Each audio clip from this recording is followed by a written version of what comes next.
고구려 시조 동명성왕은 성이 고시이고 이름이 주몽이다. 이에 앞서 부여왕 헤부르가 늙도록 아들이 없어 산천의 제사진의 대를 이을 자식을 빌었다. 그가 타던 말이 곤년에 이르러 큰 돌을 보더니 마주 대하여 눈물을 흘렸다. 임금이 개의하게 여겨 사람을 시켜 그 돌을 구르니 어린 아이가 있었는데 금빛 개구리 모양이었다. 임금이 기뻐 말하였다. 이는 바로 하늘이 나에게 준 아들이다. 이에 거두어 기르고 이름을 금화라 하였다. 그가 성장하자 태자로 삼았다. 뒤에 그 제상 아람불이 말하였다. 일전에 하느님이 나에게 내려와 말하였다. 장차 내 자손에게 이곳에 나라를 세우게 할 것이다. 너희는 그곳을 피하라. 동쪽 강가에 땅이 있는데 이름을 가서번이라 한다.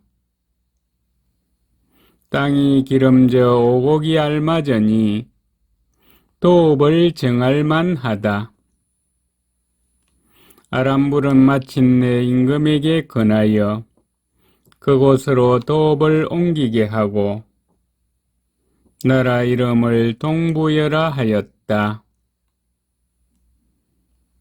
그 옛 도읍에는 어떤 사람이 어디에서 왔는지 알 수 없으나 스스로 하느님의 아들 헤모수라 하면서 그곳에 도읍을 정하였다.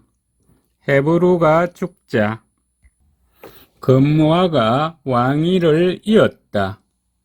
이때 금화왕은 태백산 남쪽 우발수에서 여자를 만났다. 여자에게 물으니 말하였다. 나는 하백의 딸이고 이름은 유하이다. 여러 아우와 더불어 나가 놀고 있었는데 그때 한 남자가 스스로 하느님의 아들 헤모수라 하면서 나를 웅심산 아래로 깨어 압록강가 방 안에서 사사로이 정을 통하고 곧바로 가서 돌아오지 않았다. 부모는 내가 중매도 없이 다른 사람을 따라갔다고 꾸짖어 마침내 우발수에서 기양살이하게 되었다. 금화가 이를 기이하게 여겨 방 안에 가두었다. 햇빛이 유하를 비추어 몸을 당겨 피하였으나 햇빛이 또 따라와 비추었다. 이로 인해 임신하여 알 하나를 낳았는데 크기가 5대쯤 되었다. 임금이 알을 버려 개와 돼지에게 주었으나 모두 먹지 않았다. 다시 그것을 길 가운데 버렸으나 소나 말이 그것을 피하였다. 나중에는 그것을 덜에 버렸으나 새가 날개로 그것을 덮어주었다. 임금이 그것을 쪼개려고 하였으나 깨뜨릴 수가 없어 마침내 그 어머니에게 돌려주었다. 그 어머니가 물건으로 그것을 싸서 알을 따뜻한 곳에 두었더니 한 사내 아이가 껍질을 깨뜨리고 나왔는데 골격과 어표가 영특하고 혹을 다웠다. 나이 겨우 7살에 성숙함이 보통 아이와 달랐다. 스스로 활과 하스를 만들어 쏘았는데 백발백중이었다. 부여 속의에 활을 잘 쏘는 것을 주몽이라 하므로 그것으로 이름을 지었다. 금화왕은 7명의 아들이 있었다.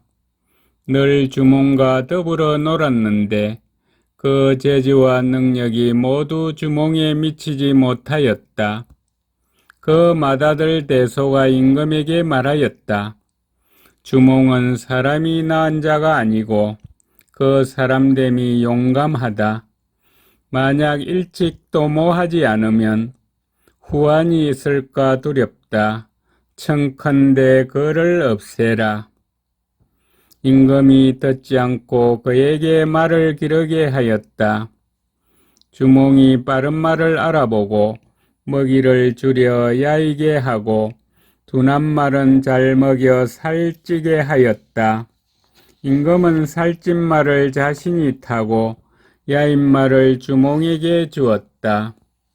후에 들판에서 사냥할 때 주몽이 활을 잘 쏘기 때문에 화살을 적게 주었으나 주몽이 잡은 짐승이 매우 많았다. 대소 왕자와 여러 신하가 또 그를 죽이려고 모의하였다. 주몽의 어머니가 몰래 이를 알아내고 주몽에게 알려주며 말하였다. 나라 사람들이 장차 너를 해치려 한다. 너희 재주와 지략으로 어디간들 살지 못하겠는가? 지체하여 머물다가 욕을 당하는 것보다 멀리 가서 뜻을 이루는 것이 낫겠다. 주몽은 이에 오이, 마리, 협보 등 3명과 벗이 되어 엄사수에 이르렀다. 건너려고 하였으나 다리가 없었다. 뒤쫓는 군사가 닥칠까 두려워 주몽이 물에게 고하여 말하였다. 나는 하느님의 아들이요 하백의 외손이다. 오늘 도망하여 달아나는데 뒤쫓는 자들이 다가오니 어찌해야 하나. 이에 물고기와 자라가 떠올라 다리를 만들었으므로 주몽이 건널 수 있었다. 물고기와 자라가 곧 흩어지니 뒤쫓던 기병은 건널 수 없었다. 주몽이 가다가 모든 곡에 이르러 3사람을 만났다. 그 가운데 한 사람은 삼배옷을 입었고 한 사람은 성녀옷을 입었으며 한 사람은 마름 옷을 입고 있었다. 주몽이 물었다. 그대들은 어떤 사람인가? 성명이 무엇인가? 삼배옷을 입은 사람이 말하였다. 이름은 제사이다. 성녀옷을 입은 사람이 말하였다. 이름은 무골이다. 마름 옷을 입은 사람이 말하였다. 이름은 묵거이다. 성은 말하지 않았다.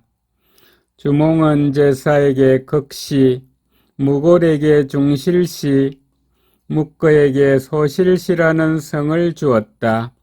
그리고 무리에게 일러 말하였다. 내가 바야흐로 하늘의 큰 명령을 받아 나라의 기틀을 열려고 한다. 마침 이 3 현인을 만났으니 어찌 하늘이 준 사람이 아니겠는가? 주몽은 마침내 그 능력을 헤아려 각각 일을 맡기고 그들과 더불어 함께 졸본천에 이르렀다. 그 땅이 기름지고 아름다우며 산하가 험하고 단단한 것을 보고 마침내 그곳을 또 발여하였다. 하지만 궁실을 지을 겨를이 없었으므로 다만 비류숲가에 초막을 짓고 살았다. 나라 이름을 고구려라 하고 이로 인하여 고를 성시로 삼았다. 이때 주몽의 나이가 22세로 한나라 효원제 근소 2년 서기전 37년 신라 시조 핵거세 21년 갑신년이었다. 사방에서 듣고 와서 따르는 사람이 많았다. 그 땅이 말갈 마을에 있다 있어 침략과 도둑질로 해를 입을까 두려워하여 마침내 그들을 물리치니 말갈이 두려워 복종하고 감히 침략하지 못하였다. 임금이 비류수 가운데로 채소잎이 떠내려오는 것을 보고 상류에 사람이 있다는 것을 알았다. 사냥을 하며 찾아서 비류국에 이르렀다. 그 국왕 송량이 나와서 보고 말하였다. 내가 강 깊숙한 곳에 치우쳐 있어서 일찍이 군자를 보지 못하였다. 오늘 우연히 서로 만나니 또한 다행이 아닌가. 그러나 나는 그대가 어디서 왔는지 알지 못하겠다. 임금이 대답하였다. 나는 하느님의 아들로서 아무데에 와서 도읍하였다. 송량이 말하였다. 우리는 여러 대에 걸쳐 왕노릇을 하였다. 땅이 작아 두 임금을 받아들이기에는 부족하다. 그대는 도읍한 지 얼마 되지 않았으니 나에게 묻는 것이 어떠한가? 임금이 그 말에 분노하여 그와 말다툼을 하다가 또 서로 활을 쏘아 제주를 견주었는데 송량이 대적할 수 없었다. 서기전 36년 6월에 송량이 나라를 들어 항복해 오니 그 땅을 다물도로 삼고 송량을 임금으로 봉하였다. 고구려 말에 옛 땅을 회복하는 것을 다물이라 하였으므로 그렇게 이름 지은 것이다. 서기전 35년 3월에 황룡이 곤령에 나타났다. 7월에 상스러운 구름이 곤령 남쪽에 나타났는데 그 빛깔이 푸르고 붉었다. 서기전 34년 4월에 구름과 안개가 사방에서 일어나 사람들이 7일 동안 빛을 분별하지 못하였다. 서기전 34년 7월에 성곽과 궁실을 지었다. 서기전 32년 8월에 상스러운 새가 궁궐뜰에 모여들었다. 서기전 32년 10월에 임금이 오이와 부분노에게 태백산 동남쪽에 있는 행인국을 쳐서 그 땅을 빼앗아 성읍으로 삼았다. 서기전 28년 9월에 난세가 왕대에 모여들었다. 서기전 28년 11월에 임금이 부이염에게 북옥제를 정벌하여 멸망하게 하고 그 땅을 성읍으로 삼았다. 서기전 24년 8월에 임금의 어머니 유아가 동부에서 죽었다. 그 임금 거마가 태우의 예로 장사 지내고 마침내 신묘를 세웠다. 서기전 24년 10월에 부여에 사신을 보내 특산물을 주어 그 덕을 갚았다. 서기전 19년 4월에 왕자 유리가 부여에서 그 어머니와 더불어 도망해 왔다. 임금이 기뻐하고 그를 태자로 세웠다. 서기전 19년 9월에 임금이 죽었다. 이때 나이가 40세였다. 용산에 장사 지내고 동명성왕이라 불렀다. 유리명왕이 즉위하였다. 이름은 유리이다.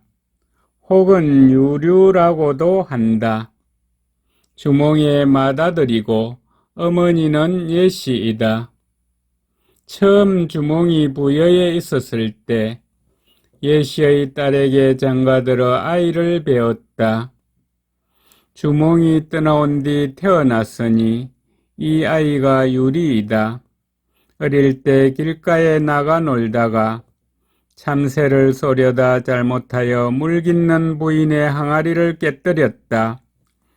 부인이 꾸짖어 말하였다. 이 아이는 아비가 없어 이처럼 노는구나. 유리는 부끄러워 돌아와 어머니에게 물었다. 우리 아버지는 어떤 사람입니까? 지금 어디에 있습니까? 어머니가 말하였다. 네 아버지는 평범한 사람이 아니다.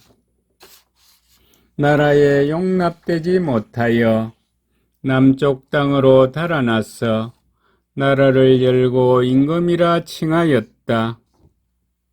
갈 때 나에게 일러 말하였다. 만일 당신이 아들을 낳으면 내가 물건을 남겨두었는데 7모가 난 돌리의 소나무 아래에 감추어 두었다고 말하라. 만약 이것을 찾을 수 있다면 곧 나의 아들이다. 유리는 그 말을 듣고 곧 산골짜기로 가서 그것을 찾았으나 얻지 못하고 지쳐 돌아왔다. 어느 날 아침에 마루 위에 있는데 주춧돌 사이에서 소리가 나는 것을 듣고 다가가서 보니 주춧돌에 7모가 있었다. 이에 기둥 아래를 뒤져 부러진 칼 한 조각을 찾아냈다. 마침내 그것을 가지고 옥지, 구추, 도조 등의 세 사람과 더불어 떠나 졸본에 이르렀다. 부왕을 만나 부러진 칼을 바쳤다. 임금이 자기가 가지고 있던 부러진 칼을 꺼내어 이를 합치니 이어져 하나의 칼이 되었다. 임금이 이를 기뻐하며 태자로 세웠는데 이때 이르러 왕위를 이었다. 서기전 18년 7월에 다물 후 송량의 딸을 왕비로 삼았다. 서기전 18년 9월에 서쪽으로 사냥을 가서 흰 노루를 잡았다. 서기전 18년 10월에 상스러운 새가 궁궐들에 모여들었다. 이 해에 백제 시조 온조가 왕위에 올랐다. 서기전 17년 7월에 골천에 별궁을 지었다. 서기전 17년 10월에 왕비 송씨가 죽었다. 임금이 다시 두 여자에게 장가들어 후처로 삼았다. 한 여자는 화희라 하는데 골천 사람의 딸이고 한 여자는 치희라 하는데 한나라 사람의 딸이다. 두 여자가 사랑을 다투고 서로 어울리지 않으므로 임금이 양곡에 동서 두 궁을 지어 각각 그들을 두었다. 후에 임금이 기산으로 사냥을 나가 7일 동안 돌아오지 않았다. 두 여자가 다투다가 화희가 치희를 꾸짖으며 말하였다. 너는 한나라 집안의 여자로 어찌 무례함이 심한가? 치희는 부끄럽고 한스러워 도망쳐 돌아갔다. 임금이 이를 듣고 말을 채찍질하여 쫓아갔으나 치희는 성내고 돌아오지 않았다. 돌아오다가 임금이 나무 아래서 쉬다가 꾀꼬리가 날아와 모여드는 것을 보고 느낌이 통하여 노래하였다. 헐헐 나는 꾀꼬리는 암수가 서로 의지하는데 외로운 이내 몸은 누구와 더불어 돌아가리. 서기전 9년 4월에 임금이 여러 신하에게 말하였다. 선비는 지형이 엄한 것을 믿고 우리와 허친하지 않으면서 이로우면 나와서 노략질하고 불리하면 들어가 지키니 나라의 근심이다. 만약 이들을 굴복시킬 수 있는 사람이 있다면 내가 장차 그에게 후한상을 줄 것이다. 부분노가 나와서 말하였다.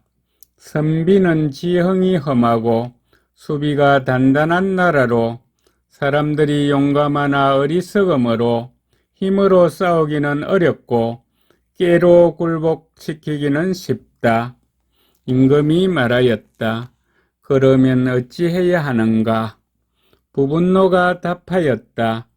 마땅히 사람을 시켜 저들에게 들어가 나라를 배반한 척 거짓말로 우리나라는 작고 군사가 약하므로 겁이 나서 움직이기 어렵다라고 말하라. 그러면 선비는 반드시 우리를 가벼이 보고 대비하지 않을 것이다. 나는 그 틈을 기다렸다가 정예병을 이끌고 샛길로 따라가 수풀에 숨어 그 성을 엿보겠다. 임금이 약한 군사를 그 성 남쪽으로 나가게 하면 저들이 반드시 성을 비우고 멀리 쫓아올 것이다. 내가 정예병으로 그 성으로 달려 들어가고 임금이 몸소 용감한 기병을 거느리고 협공한다면 이길 수 있다. 임금이 그 말을 따랐다. 선비가 가연 문을 열고 군사를 내어 쫓아왔다. 부분노가 군사를 거느리고 그 성으로 달려 들어가니 선비가 이를 바라보고 크게 놀라 되돌아 달려왔다. 부분노가 관문을 지키며 막아 싸워 목을 베어 죽인 것이 매우 많았다. 임금이 깃발을 들고 북을 울리며 나아가니 선비는 앞뒤로 적을 맞아 계책이 다하고 힘이 꺾여 항복하여 속국이 되었다. 임금이 부분노의 공을 생각하여 시급을 상으로 주었으나 사양하면서 말하였다. 이것은 임금의 덕이다. 나에게 무슨 공이 있는가? 결국 받지 않았다. 임금이 이에 황금 30근과 좋은 말 10마리를 내려주었다. 서기전 7년 1월에 행옥이 심성을 지켰다. 서기전 6년 1월에 부여왕 대소가 사신을 보내 방문하고 볼모를 교환할 것을 청하였다. 임금은 부여의 강대함을 꺼려 태자 도절을 볼모로 보내려 하였으나 도절이 두려워하여 가지 않으므로 대소가 화를 냈다. 서기전 6년 11월에 대소가 군사 5만 명으로 침략하여 왔으나 큰 눈이 내려 사람들이 많이 얼어 죽었으므로 곧 돌아갔다. 서기전 1년 8월에 제사에 쓸 돼지가 달아나자 임금이 탕리와 사비에게 이를 쫓게 하였다. 장옥 늪 가운데 이르러 이를 찾아내 칼로 그 다리의 힘줄을 끊었다. 임금이 이를 듣고 성내어 말하였다. 하늘의 제사 지낼 희생을 어찌 상하게 할 수 있는가? 결국 두 사람을 구덩이 속에 던져 죽였다. 서기전 1년 9월에 임금이 병에 걸렸다. 무당이 말하였다. 탕리와 사비가 빌미가 되었다. 임금이 이를 사과하도록 하니 곧 병이 나았다. 서기 1년 1월에 태자 도절이 죽었다. 2년 3월에 제사에 쓸 돼지가 달아나자 임금이 장생 설지에게 이를 뒤쫓게 하였다. 국내 위남에 이르러 찾아내어 국내 사람의 집에 가두고 기르게 하고 돌아와 임금을 뵙고 말하였다. 내가 돼지를 쫓아 국내 위남에 이르렀는데 그 산수가 깊고 험하며 땅이 오곡을 키우기에 알맞고 또 고라니, 사슴, 물고기, 자라가 많이 나는 것을 보았다. 임금이 만약 도읍을 옮기면 백성의 이익이 무궁할 뿐만 아니라 또 전쟁의 걱정도 면할 수 있을 것이다. 2년 4월에 임금이 위중림에서 사냥하였다. 2년 8월에 지진이 났다. 2년 9월에 임금이 국내로 가서 지세를 보고 돌아오다가 사물못에 이르렀다. 한 장부가 목가 바위에 앉아 있는 것을 보았다. 임금에게 말하였다. 임금의 신하가 되기를 원한다. 임금이 이를 기쁘게 허락하고 사물이라는 이름과 위시라는 성씨를 주었다. 3년 10월에 임금이 국내로 도읍을 옮기고 위남성을 쌓았다. 3년 12월에 임금이 질산 뒤쪽에서 사냥하며 5일이 지나도록 돌아오지 않았다. 대보 협보가 관하여 말하였다. 임금이 새로 도읍을 옮겨 백성이 평안히 지내지 못하므로 마땅히 부지런히 힘써 정치와 형벌을 올바르게 돌보아야 할 것이다. 그런데 이를 생각하지 않고 말을 달려 사냥하며 오랫동안 돌아오지 않았다. 만약 허물을 고쳐 스스로 새로워지지 않는다면 나는 정치가 문란해지고 백성이 흩어져 선왕의 업적이 땅에 떨어질까 두렵다. 임금이 이를 듣고 매우 노하여 협보의 간직을 파하고 관청의 동산을 맡아보게 하였다. 협보가 분하여 남한으로 가버렸다. 4년 2월에 왕자 해명을 세워 태자로 삼고 나라 안의 제수를 사면하였다. 5년 9월에 임금이 기산들판에서 사냥하다 이상한 사람을 만났는데 양쪽 겨드랑이에 날개가 있었다. 그를 조정에 등용하여 우시라는 성씨를 주고 임금의 딸에게 장가들게 하였다. 8년 1월에 왕태자 해명이 옛 도읍에 있었는데 힘이 있고 매우 용감하였다. 항용국 임금이 이를 듣고 사신을 보내 강한 활을 선물하였다. 해명이 그 사신을 대하여 그것을 당겨 부러뜨리고 말하였다. 내가 힘이 있는 것이 아니라 활 자체가 굳세지 못할 뿐이다. 항용왕이 부끄러워하였다. 임금이 이를 듣고 노하여 항용왕에게 알려 말하였다. 해명이 자식이 되어 불효하니 바라건대 나를 위해 그를 죽여라. 8년 3월에 항용왕이 사신을 보내 태자와 만나기를 청하였다. 태자가 가려고 하니 사람들 가운데 가난한 사람이 있어 말하였다. 지금 이웃나라가 이유 없이 만나기를 청하니 그 뜻을 헤아릴 수 없다. 태자가 말하였다. 하늘이 나를 죽이려 하지 않는데 항용국왕이 나를 어떻게 하겠느냐. 마침내 떠났다. 항용국왕이 처음에는 모략을 꾸며 죽이려 하였으나 만나서는 감히 해치지 못하고 예를 갖추어 돌려보냈다. 9년 3월에 임금이 사람을 보내 해명에게 일러 말하였다. 내가 도읍을 옮겨 백성을 편안하게 하여 나라의 기틀을 굳게 하고자 하였다.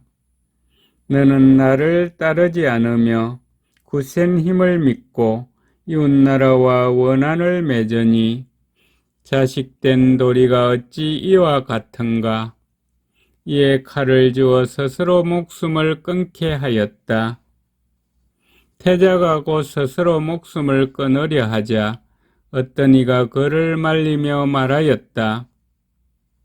대왕의 장자가 이미 죽어 태자가 마땅히 뒤를 이어야 하는데 지금 사자가 한 번 온 것으로 스스로 목숨을 끊는다면 그것이 속임수가 아닌지 어찌 알겠는가. 태자가 말하였다. 지난번 항룡국왕이 강한 활을 보냈을 때 나는 그가 우리나라를 가볍게 여기는 것을 염려하여 활을 당겨 부러뜨려 대갚았던 것인데 뜻밖의 무왕으로부터 책망을 당하였다. 지금 무왕이 나를 불효하다고 여겨 칼을 주어 스스로 목숨을 끊게 하니 아버지의 명령을 어찌 피할 수 있겠는가? 이에 여진 동쪽 벌판으로 가서 창을 땅에 꽂고 말을 달려 그 창에 찔려 죽었다. 그때 나이가 21세였다. 태자의 예로 동쪽 벌판에 장사 지내고 사당을 세웠다. 그 땅을 창원이라고 불렀다.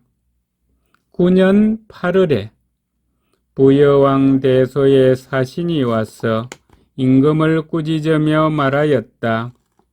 우리 선왕과 선왕 동명왕은 서로 사이가 좋았으나 우리 신하를 깨워 도망하여 이곳에 이르러 성곽을 완성하고 사람을 모아 나라를 이루고자 하였다. 대체로 나라에는 크고 작음이 있고 사람에게는 어른과 아이가 있다. 작은 것이 큰 것을 섬김이 예이며 아이가 어른을 섬김이 순리이다. 지금 임금이 만약 예와 순리로서 나를 섬길 수 있다면 하늘이 반드시 그대를 도와 국운이 오래 갈 것이나 그렇지 않으면 사직을 지키려고 해도 어려울 것이다. 이에 임금이 스스로 일렀다. 나라를 세운 지 얼마 되지 않고 백성과 군사가 약하니 형세에 맞추어 부끄러움을 참고 굴복하여 훗날의 성공을 도모하리라. 이에 여러 신하와 상의하여 답하였다. 나는 강구석에 치우쳐 있어 아직 예의를 듣지 못하였다. 지금 대왕의 가르침을 받고 감히 명령을 따르지 않을 수 없다. 이때 왕자 무휴리 나이는 아직 어렸으나 임금이 부여 사신의 말에 답하고자 함을 듣고 스스로 그 사신을 만나 말하였다. 돌아가신 할아버지는 하느님의 자손으로 어질고 재능이 많았다. 대왕이 샘내어 해를 입혀 부왕에게 참수하여 욕되게 말을 기르게 하였으므로 불안하여 나온 것이다. 지금 대왕이 지난날의 허물을 생각하지 않고 다만 군사가 많은 것을 믿고 우리나라를 깔보고 업신여긴다. 청컨대 사신은 대왕에게 돌아가 알려라. 지금 여기에 알들이 쌓여 있는데 만약 대왕이 그 알들을 허물어뜨리지 않는다면 나는 장차 섬길 것이요 그렇지 않으면 섬기지 않을 것이다. 부여왕이 이를 듣고 많은 신하에게 두루 물으니 어떤 할멈이 대답하였다. 알들이 쌓여 있는 것은 위태로운 것이고 그 알들을 허물어뜨리지 않는 것은 안전한 것이다. 그 뜻은 임금이 자신의 위험함을 알지 못하고 남이 굴복하여 오기를 바라는 것이니 위험함을 안전함으로 바꾸어 스스로 살피는 것만 못하다는 것이다. 10년 6월에 모청가에서 검은 개구리가 붉은 개구리와 무리를 지어 싸웠는데 검은 개구리가 이기지 못하고 죽었다. 언론하던 사람이 말하였다. 검은색은 북방의 색이니 북부여가 파멸할 징조이다. 10년 7월에 두곡에 이궁을 지었다. 12년에 한나라 왕망이 우리 군사를 징발하여 호를 치려고 하였다. 우리가 가려고 하지 않자 강제로 보내니 모두 변방으로 도망쳐 법을 어기고 도적이 되었다. 요서 대윤 전담이 그들을 추격하다가 죽임을 당하니 한해 주군이 잘못을 우리에게 돌렸다.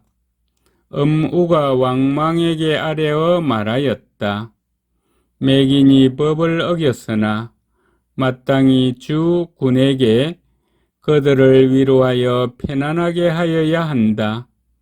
지금 함부로 큰 죄를 씌우면 그들이 결국 배반할까 염려스럽다. 부여의 무리 중에 반드시 응하는 자가 있을 것이니 흉노를 아직 이기지 못하였는데 부여와 예맥이 다시 일어난다면 이는 큰 근심거리이다. 왕망은 듣지 않고 조스로 어무에게 그들을 치게 하였다. 음우가 우리 장수 연비를 깨어 그를 베어 머리를 서울로 보냈다. 왕망이 이를 기뻐하며 우리 임금을 하구려 후라 고쳐 이름하고 천하에 포고하여 모두 알게 하였다. 이에 한나라 국경을 침략하는 일이 더욱 심해졌다. 13년 11월에 부여 사람이 침략하였다. 임금이 아들 무휼에게 군사를 거느려 맡게 하였다. 무휼은 군사가 적어 대적할 수 없을 것을 염려하여 기발한 계책을 세워 몸소 군사를 거느리고 산골짜기에 숨어 그들을 기다렸다. 부여 군사가 곧바로 학반령 아래에 이르자 복병이 나가 불의에 공격하니 부여군이 크게 패하였다. 부여 군사가 말을 버리고 산으로 올라갔다. 무휼이 군사를 놓아 그들을 모두 죽였다. 14년 1월에 왕자 무휼을 태자로 삼고 군사와 국정의 일을 맡겼다. 14년 8월에 임금이 오이와 마리에게 명하여 군사 2만 명을 거느리고 서쪽으로 양맥을 쳐서 그 나라를 멸망시켰다. 군사를 내어 한해 고구려현을 습격하여 빼앗았다. 18년 4월에 왕자 여진이 물에 빠져 죽었다. 임금이 애통하여 사람을 시켜 시체를 찾으려 하였으나 찾지 못하였다. 후에 비류 사람 제수가 찾아서 알리니 마침내 예로서 왕골령에 제사 지내고 제수에게 금 10건 밭 10경을 주었다. 18년 7월에 임금이 두곡에 행차하였다. 18년 10월에 임금이 두곡의 별궁에서 죽었다. 두곡 동쪽 벌판에 장사 지내고 이름을 유리명왕이라 하였다.